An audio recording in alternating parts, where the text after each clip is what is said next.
বিসমিল্লাহির রহমানির রহিম। সম্মানিত শ্রোতামণ্ডলী, আজকের আলোচনার মাধ্যমে আমরা আপনাদেরকে বনি ইসরাইলের 100 জন মানুষ হত্যাকারী এক মহাপাপী বান্দার তওবা কবুল হওয়ার ঘটনা শোনাবো ইনশাআল্লাহ। সহিহ মুসলিম এবং সহিহ বুখারীর মধ্যে হযরত আবু সাঈদ খুদরি রাদিয়াল্লাহু তাআলা আনহু থেকে বর্ণিত আছে যে রাসূল আকরাম সাল্লাল্লাহু আলাইহি ওয়াসাল্লাম বলেছেন, তোমাদের পূর্বে এক খুনি ব্যক্তি ছিল।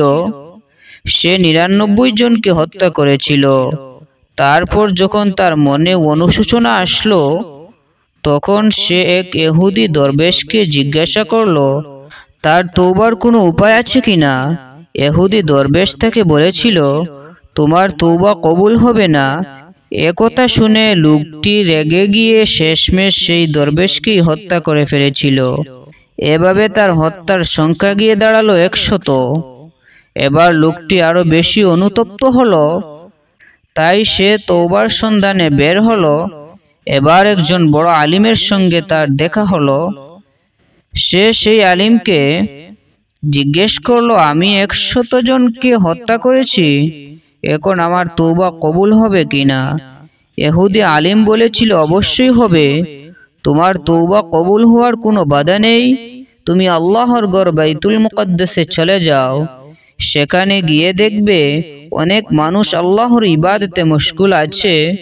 তুমি তাদের সঙ্গে আল্লাহর ইবাদত করতে থাকো। আর খবরদার, তুমি যেন তোমার এলাকায় ফিরে এসো না, কেননা তোমার এলাকা ভয়ঙ্কর খারাপ।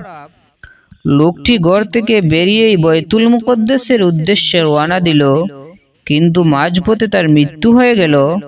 তখন রহমতের ফিরিস্তা ও আযাবের ফিরিস্তা উভয় দলের মধ্যে বিতর্ক দেখা দিল। রহমতের ফিরিস্তারা বলল, যেহেতু এ ব্যক্তিটি খাঁটি মনে তওবা করে আল্লাহর দিকে এসেছে, তাই একে আমরা নিয়ে যাব। আর আযাবের ফিরিস্তারা বলল, যেহেতু এ ব্যক্তি কোনো নেক কাজ করেনি, তাই একে আমরা নিয়ে যাব। এমতা অবস্থায় সেখানে মানুষের আকৃতিতে এক ফিরিস্তা আসলো। তারা তাকে নিজেদের জন্য মধ্যস্থ বানালো। সেই ফিরিস্তা বলল, তোমরা এখান থেকে এই মৃত ব্যক্তির বাড়ির পথ ও বাইতুল মুকদ্দাসের পথ, এই দুদিকের পথ মেপে দেখো। যে পথ নিকটে হবে সে অনুযায়ী ফয়সালা হবে। তখন আল্লাহ তাআলা বাইতুল মুকদ্দাসের পথকে বললেন, হে পথ, তুমি মৃত ব্যক্তির নিকটবর্তী হয়ে যাও। আর বাড়ির দিকের পথকে বললেন, হে পথ, তুমি দীর্ঘ হয়ে যাও।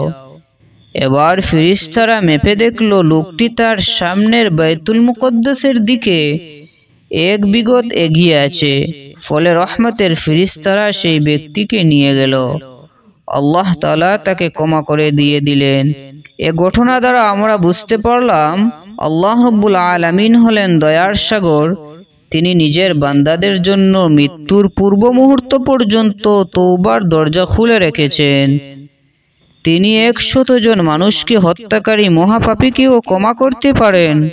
শর্ত হলো খাঁটি মনে তওবা করতে হবে। তাই দোয়া করি আল্লাহ রাব্বুল আলামিন আমাদের সকলকে খাঁটি মনে তওবা করার তৌফিক দান করুন। পরিশেষে একটি হাদিসের দ্বারা আজকের আলোচনা শেষ করব।